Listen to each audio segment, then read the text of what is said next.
FOZA, aka Friends of Zane Adams, is dedicated to providing education, information, and resources to bring more awareness to maternal mental wellness, stop the suicides, and support the children who are left behind. Research shows 1 in 7 postpartum moms experience some form of depression that not only diminishes quality of life, but if left untreated, can lead to the 1 to 2% experiencing postpartum psychosis, which is an even more serious condition. To find out how you can help FOZA stop the stigma, the suicides, the silence, and the suffering caused by postpartum depression and related maternal mental health issues, please visit FOZAinc.org, FOZAinc.org today, or call 866-FOZA Inc. Remember, there's a role for everyone in the community who wants to help. Thank you.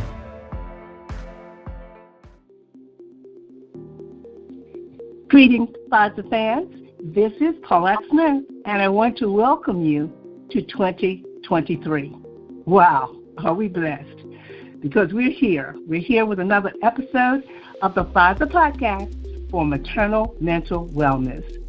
And we're blessed to have you here with us. As always, we welcome our moms, our birthing people, our medical care providers, doulas, therapists, counselors, and all the advocates of maternal mental health. Now, I want you to please remember, if you or anyone you know is experiencing thoughts of suicide, the National Suicide Prevention Lifeline is much easier to reach now by dialing 988. And the National Maternal Mental Health Hotline is 833-943-5746. If it's challenging for you to find maternal mental health resources in your community, I invite you to visit the FOZA website and click on the resources. Right at the top, you'll see the FOZA Finder button, and you'll go to the page that you can just provide your zip code. No personal details are needed, and we'll help you find resources in your local area. So speaking of resources, we have a great one today from the Pennsylvania area. Johnnie Geathers is joining us again, and some of you are still benefiting from the advice he shared in his first visit with us when he discussed the importance of accepting yourself and not stressing out over being perfect.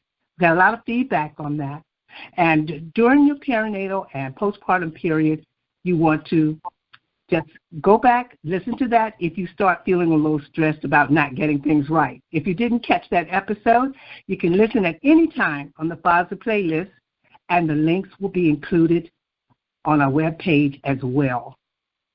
Johnnie, as you know, has MSW and LSW credentials, and he's a practicing mental health therapist at Family Links, Inc., and a mental health therapist at Hand in Hand Counseling, LLC in Pittsburgh, Pennsylvania.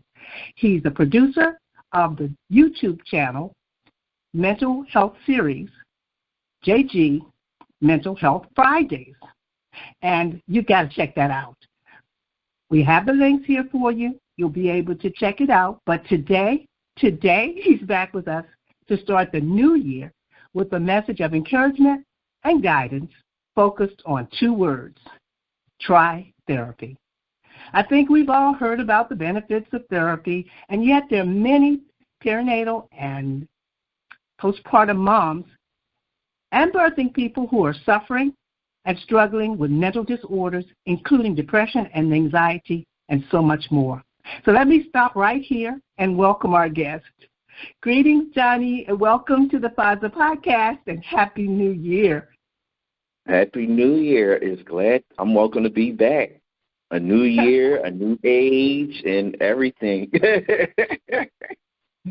Well, I think you knew from the first time that you were with us. I think we all knew you'd be back because your mental health series is so beneficial, and everything you share is so worth following. So when I saw your campaign on Try Therapy, I wanted our audience to know a little bit more about it. Okay. So with Try Therapy, surprisingly, the idea came from my friend Jessica Gurley, who is a licensed clinical social worker. She has her own practice, but she has her own mental health T-shirt line called Mental Health Tees. And within the within the line, when the line got launched in 2018 and actually got put out to the public in 2019, she had made like different shirts to just advertise the aspect of therapy. And one of the main things that kind of been the staple of the line is try therapy. So if you all follow me on social media, there are moments where I'll wear like some shirts that say try therapy, hoodies, sweaters, all those different things, because she makes those things. And with me being a brand ambassador for it, I do promote, the aspect of the line, but also promote the aspect of, mental health and wellness. So mainly that try therapy phrase came from her, but with it being a staple within the mental health tees line, it's just been an outgoing pour of seeing how it's important for individuals, including us as African Americans, to try therapy. Very good, very good, and very worthwhile, because it's just another way of bringing to top of mind, another way. I saw it as another way of bringing forth that consciousness, which we are always into at FOZA. We have one word: awareness. We know that first comes awareness, and then when we know better, we do better.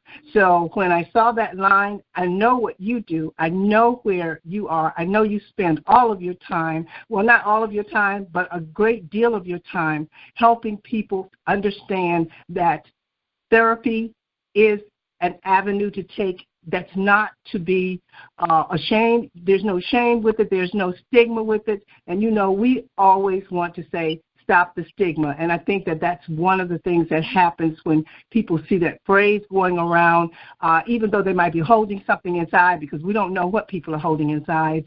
They might think, well, and especially when, as you say, people of color are involved. And for me, especially when men are involved, because that lets everyone know that you're not, you're not ashamed to say, try therapy, especially if you feel like you're in trouble. We always say, if you feel down, speak up, but that's just another positive way of going about bringing about awareness. And you and I have talked offline about FOZA and some of the mothers we speak to and some of their concerns.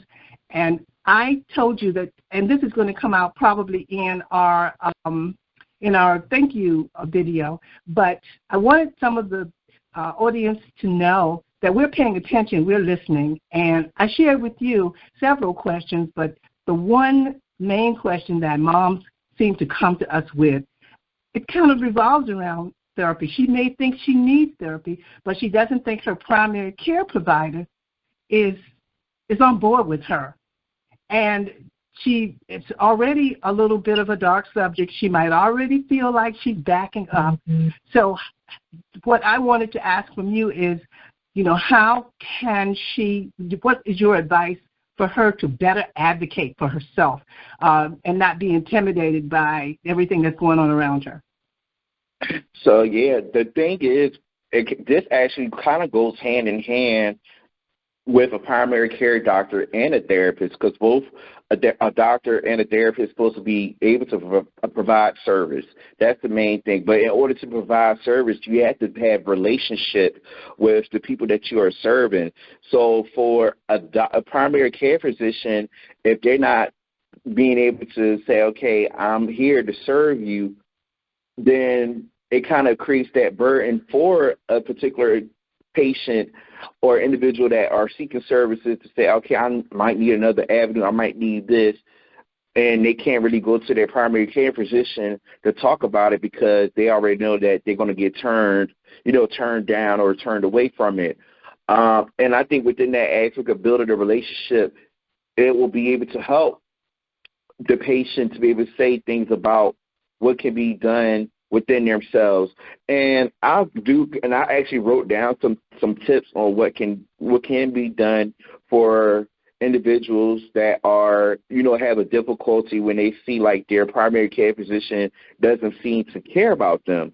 The first thing automatically what you have to do is say something. Because most of the times, most doctors don't really realize what you're really going through. They might just say, oh, you do this for a few days and then you'll be fine. Or, you know, you might just need to get some rest and stuff. Or give like many like simple solutions, but don't really get to really solve the full problem. So it's important for you to say what's really going on, saying what's really on, you know, what's on your mind, what you're actually dealing with outside of what you came to the doctor's office for. Because, like I said in our previous conversation before, that everything runs as a system. So yeah, your physical health can be, you know, on point and stuff, but then your mental health could be affecting your physical health and stuff. Yes. So those doctors need to actually realize what you're going through across the board. And when it comes to the aspect of therapy, the reason why I said the work that a physician does, that a therapist does, is that you got to be able to have that ability to build a relationship, but also be able to have your patient and have your client say what's on their mind, say what's going on with them, say what are these different things that are affecting them. So, you know, basically the aspect of being open to say something. Another thing that needs to be brought up when you're in a doctor's office is just mainly probably just ask them to sit down and have a conversation with you, because most of the times doctors, they're either, you know, up moving around. Most of the time doctors are either sitting at their, you know, at their desk, they're on their computer, or, you know, doing like 11 things, but you really just want them to like sit down and, you know, hear me out and stuff. Absolutely. And it's okay to even ask your doctor, can you sit down for a moment? I want to talk to you about something. And when you ask them that question and they actually sit down and listen to you, then that lets you know that, okay, I have a doctor that's in my corner, not just for me to get, you know, my regular health checkups, my exams and stuff. They actually want to hear me out fully when it comes to my care and my well-being. Absolutely. Wow. And then also another thing that needs to be pointed out too, along with the aspect of telling them to sit down and like actually have a conversation with you, is be able to like point out the things that they're doing that's causing an effect on you. Because, you know, at most times within the doctors, you see, like I said, you see them doing a lot of things and you don't really realize, you kind of want to question, are they really listening to me? Are they really paying attention to what I'm saying and stuff? So you got to point out, you know, the multitasking aspect.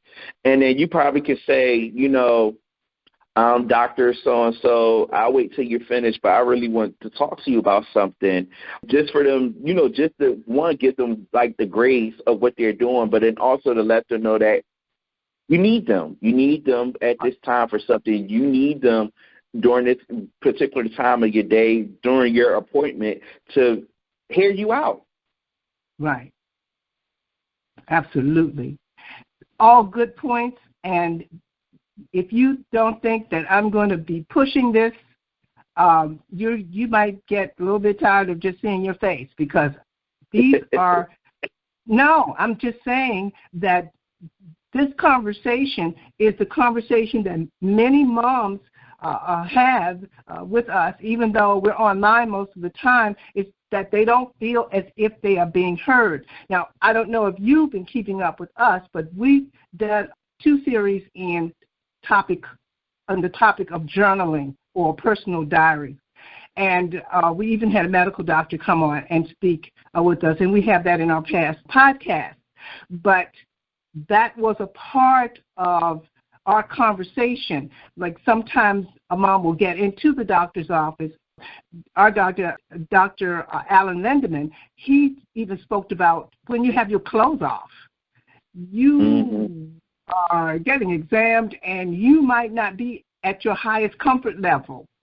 Right. And so journaling could help you gather your thoughts and be ready to speak to that doctor and get, or even your medical care providers, even if it's a team, and get them to understand that you have concerns and you need to, you know, feel better about what's going on. Because many times it's a first-time mom.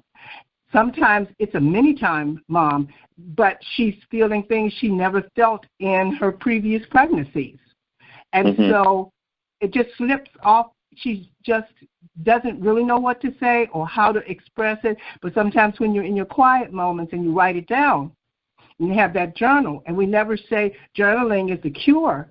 We just say that it is just a tool to help you gather your thoughts and kind of, and the daddy too, gather his thoughts, bring them in so that you can be focused and on target no matter what's happening in the doctor's office, to make sure you get those questions answered before you leave.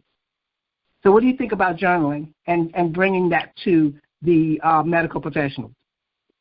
I think it's a good idea. And with journaling is a coping skill. Journaling is a coping skill just for you to just, get all your thoughts, all your emotions on paper, because there are moments where most individuals don't really know how to say what they're really feeling or what they're going through, or might not even be comfortable to say what they're feeling or going through. So they kind of want to write it down on paper first just to get it out of their system. And, and the thing is, you could journal about anything. You could just journal about how your day is going. You could journal about what's been affecting you. You can journal your experiences, what you, went through at the doctor's office, and how you kind of want to, say, well, doctor, I feel like during this appointment, I didn't like when you did this. I didn't agree when you did this, and you explain your reasoning towards it and stuff. And then the same thing in the aspect of therapy, the same thing can be done too. You could journal, because I normally tell my clients this as well. It's like, if you had like any emotions that you kind of experience outside of session, write it down and bring it to session, so we can talk more into it and talk into deeper detail into it.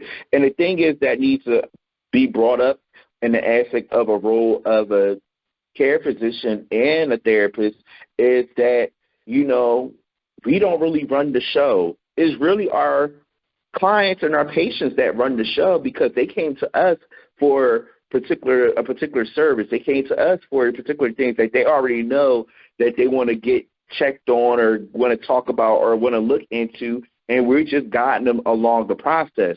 So it's not saying that, oh, I'm the highest status, I'm a higher power, you should do this, you should do that, or you should do, these other things. But no, it's really the patient or the client that has that power to say, okay, well, I came to you for this. This is what I need done. This is what I need. I want to be, want to focus on, and we just follow along within their process, and then give recommendations while following along with that process. And I'm going to give you an example of this since we're talking about primary care physicians. Over Thanksgiving break, I had to take my grandfather to the emergency room. He told me he had like he said his chest was hurting and he couldn't breathe and things like that. So I was like, Granddad, I'm taking you to the emergency room. Take you to the emergency room. While at the emergency room, bunch of nurses, bunch of doctors, they just, coming in saying, a little bit of, different things and then going by their way. And when I kind of got, I don't want to say I got agitated with it, but I kind of was like over it, because I'm like, why are we still sitting in this emergency room? We should be able to be, moving on and everything. So I kind of had to step up with, for my granddad to say, okay, he's dealing with this. He has all these things. He takes these different medications. He already been through these different things within his, within the past year when it comes to like his health. And what are some things that y'all could do while he's, going through this and stuff? So I had to, been at his corner as like his backup and support for him to be able to get the quality care that he needed outside of just worrying about the particular health thing that he was going through. Absolutely. By the grace of God, he was able to, get through the certain thing. They was able to work through some things with him, and also make sure that he went through like the certain procedures, and he came home a couple of days after, the following, a couple of days after the holiday and everything, just for him to settle down. But the main thing that he was worried about the most, even though he was worried about his chest and his heart and everything, which we had found out it was due to fluid and his low, heartbeat and stuff. And they worked through that. They gave him diuretics and they gave him, the pacemaker to work, for him to help with his heartbeat and everything. But the main thing that was struggling with him during that time of his stay in the hospital was being comfortable. He was uncomfortable in the bed that he was in and everything. And I had to tell, the nurses and the doctors, like, he's uncomfortable. He's not, he's not even comfortable to even relax until that following Sunday of things, that following Sunday while he was in the hospital, we found out he was able to get transferred into, the ICU. And when he got transferred to the ICU, that's when he was in a comfortable bed, got better pillows and everything. He had a better nurse, a better nurse that took care of him and took care of his needs. From the beginning, you were his advocate, and he might not have ever gotten many of the things he got in order to bring him comfort and stop the cycle, because a part of what was going on with him was anxiety, and his comfort level was not great, so that didn't help the anxiety, and that plays directly into what happens. You're absolutely right. That was a great example, playing directly into what happens with moms, even though they're not in an emergency situation. And I'm so glad, thank God, that he came through it, and the big gift was you were there to advocate for him. And that's what we like to tell our moms. Sometimes people don't really, I'm not saying they don't understand, but they don't really want to hear that. And I think that's from a history of grooming. And I'm not a medical professional. I'm just a regular person, okay, who lost a loved one from a tragedy. But I feel like the trust issue with the medical profession has a lot to do with something that you said. You said the medical profession shouldn't feel like they're higher than we are. Just they have information we don't have. They have a level of education we don't have. They have a level of knowledge we don't have. But when we say what's on our mind and how we're feeling and what we're going through, we expect them to listen.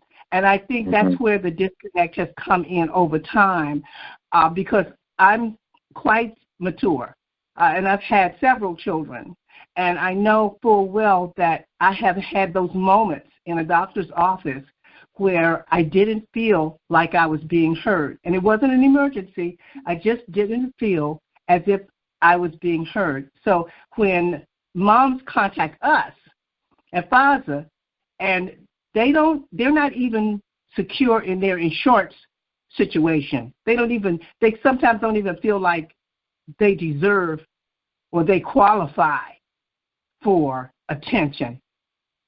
That's their inner feeling. That's what they're telling us. And then they get into a situation where they're not getting the attention that reinforces that lack of trust. So what you're telling us in the advocacy that you did for your grandfather is what we need to do for ourselves. If we don't have someone to do it for us, that mom, she has to find that strength, because she has to be her best advocate if she doesn't feel comfortable. If she doesn't feel comfortable, if she feels, we always say your gut is your best barometer. Trust your inner feelings. We tell moms, trust your inner feelings. If you don't feel right, speak to someone about it. So am I on track with you when I say, number one, we are our best advocates, and we should trust ourselves, and we should look for medical care providers who are going to look us in the eye and make us feel comfortable. Yes, I agree. I definitely want my audience to hear this. I think anyone who's ever been to a doctor has felt that higher up kind of thing, like, I'm here, they know what to do, but they don't always know what to do if we don't tell them. I might have mentioned this in one of my previous podcasts. On my last pregnancy, I was old. for that time in my life. I was 30 years old. And, of course, now, of course, that's not the way it is. But I was considered a geriatric, actually. But I was healthy. I was in great shape. I felt good. I was going to the doctor that had been recommended to me by my primary care physician, whom I love and trusted. So he recommended the obstetrician. I was happy to go to him. One day on the way to the office, I fell down. It was icy. It was January. And I slipped and fell right outside, almost right outside of his office. And I was beside myself. Maybe beside myself more than I should have been, but I didn't feel anything coming back from him. He might have been a world-class obstetrician. I might have had the best insurance in the world, but I knew I was never going back to him. I didn't need him to cry with me or be upset with me. I needed something. I don't know what it was at the time, but I needed something that he didn't give me. He gave me what I thought was the brush off.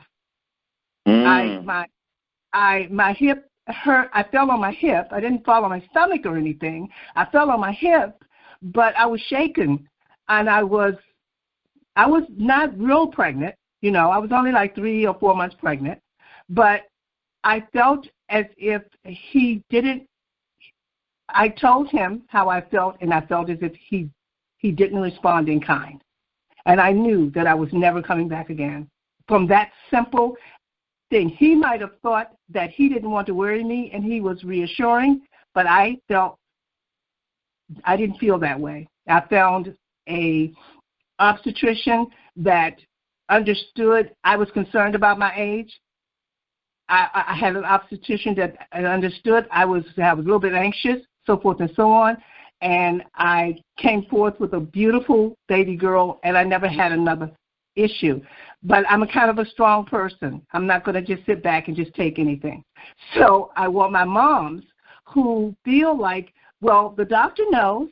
He knows what to he knows what to say. He knows what to do. I want them to also trust their own instincts. And if they don't feel as if this person is in care of them, cares about them, looks them in the eye and cares about them, that they should think about, is this a doctor for me to take me through my journey?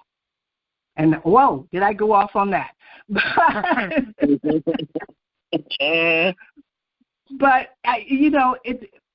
it's about experiences. And it's about looking, and that's a big thing. Just, you brought up the biggest thing, that they're there to do a job. If you don't have any problems, they don't have any problems. Right. So moms, dads, it's okay to look for someone who cares. They're definitely trained and clinical, and if you feel like you need more than just the time, and you can back me up here, Johnnie, if I'm right or wrong, if you feel like you need more than just the time that you have in that appointment because you have some things going on and your doctor doesn't give you any kind of test or ask you any other kinds of questions, or even ask you if you'd like to have a deeper conversation or speak with a therapist, that's a flag. Mm-hmm. Is that a flag? Yeah, that is a flag. And what I want to bring up, too, in that aspect as well is if you don't feel comfortable with what the doctor is saying, you can go into, like, the doctor's within that practice or that office and ask if there is a specialist, because a specialist can help, hear more things out as well. And that specialist can say, yeah, I agree. I think you could go to go to a therapist and talk about, these different things and stuff. So most doctors do, and doctors' offices and, places that you go to, they should have a specialist to be able to, like, share, those, to go deeper into the conversation about certain things that you kind of have, like, anxious thoughts on, or even have more questions on about it. So, Johnnie, do you think that in in theory, I know all pregnancies are not planned, but this day and time, I think that more thought and research goes into planning a family than ever. I think as we go on, we are finding that more people, and people of color, people all over the world, people in the U.S., everywhere, they have a thought towards, oh, we're starting our family. We want to know more. Do you think that they should be looking at the big picture when they're looking at their obstetrician and not just at the obstetrician and the obstetrician's team, but also the support team for that doctor, like therapists and psychiatrists? So say if I had a lady and we are planning to, have a baby and everything like that, there might be times where, say if my lady had difficulty with even trying to, being able to conceive.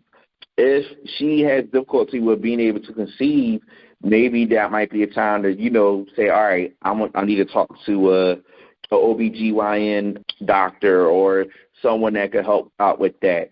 And off rip, if the relationship is not good with the OBGYN doctor, then how we're going to be able to thrive into being able to have the process of trying to conceive and have a baby.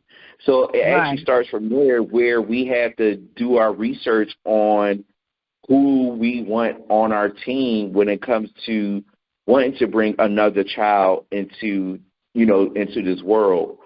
Mm-hmm. And then also when it comes to the aspect of looking at, within the team, that might be looking into saying, okay, I got my OBGYN, I got my primary care physician, I might need to have a therapist on the, right in the back end as well. Just having a bunch of different people and resources within your team, but making sure that the resources that you have within your particular team is still giving you that same relationship. And I said it starts from the beginning, where trust is important and building of a relationship is important, because those professionals see a lot of people. They see a lot of people, and they might not even remember you. And say if they come to, you go to your next appointment and they say, "Who are you again?"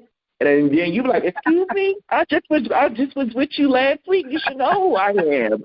And stuff. But that's how the cycle goes, because they're so used to being quick and everything. And there might be times where most professionals that's in that corner don't really get the aspect of building a relationship. And that's why it's important to find professionals within those different dynamics that I just listed that will be able to build a relationship with you. And once you're able to get that relationship aspect with you, for you, then you can be able to build, that can help to build on within your process of wanting to conceive and to bring a child into the world. Another thing in that aspect, and I do want to tie it to therapy too, is you don't have to stay with that particular professional. You don't have to stay with that particular professional. If you feel like that professional is not meeting to your standard and not meeting to your needs, you can go search and look for somebody else. It's just like us, when our car, if you don't like the car that we're driving, or our car gives out on us, if we don't want that car no more, where do we go to? We go to the next dealership, or we go online to start looking for new cars.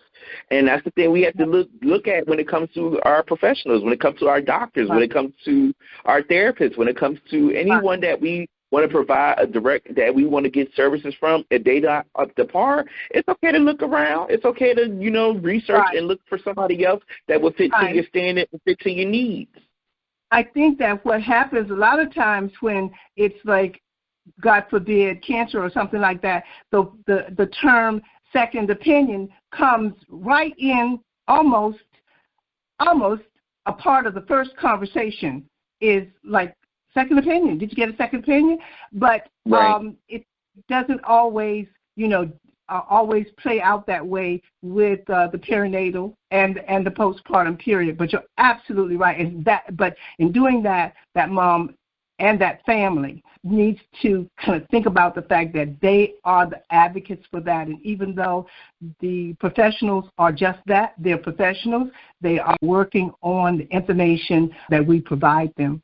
But Johnnie, I know you, I know you haven't been watching your watch because we've been having a good time, but the time has just gone by, and we know that you're based in Pennsylvania, but you have a broad reach nationwide because you host your own and produce your own mental health show on YouTube, Mental Health Fridays. And so please tell us tell everybody how to get in contact with you. We're going to have your links in the podcast description so that people will be able to get in contact with you, but we just want you to tell them yourself the best way to get in contact with you. So if people want to get in contact with me, they could reach out to me on Instagram at JG the Mastermind. Also, if you watch my JG Mental Health Friday videos, or if you want to watch my JG Mental Health Friday videos, you just type in my name, Johnnie Geathers, on YouTube, and my profile will pop up, and all my videos will pop up as well.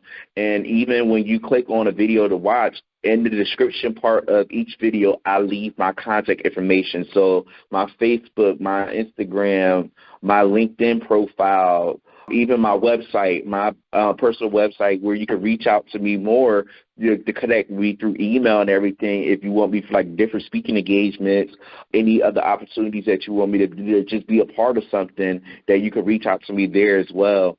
You're just generous, and don't think that this is the last time we're going to have you here. This is just the first of the year, so we just are just happy that you took the time, to stop by. I want to thank you just once again for joining us. I'm excited for you. I'm excited for what's coming in the new year, and I pray that this is going to be a podcast that's going to be listened to by lots of moms. Get lots of moms thinking, birthing people, families thinking about the services that they're going to need in the perinatal and postpartum period, and just go throughout our country, because we are definitely looking at the U.S.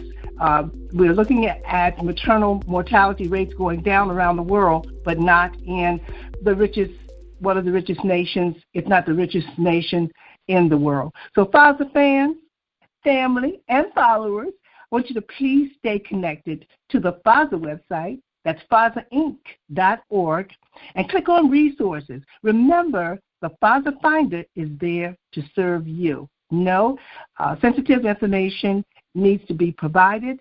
We'll just look in your zip code and do our best to find services for you. I want to thank all of you for your support. Each dollar you donate goes to bringing awareness to postpartum depression, preventing suicides, and supporting the children who are left behind. Until next time, this is Paulette Smith in a brand new year of hope, and always in memory of Christina LaShawn Thompson Adams. Bye-bye.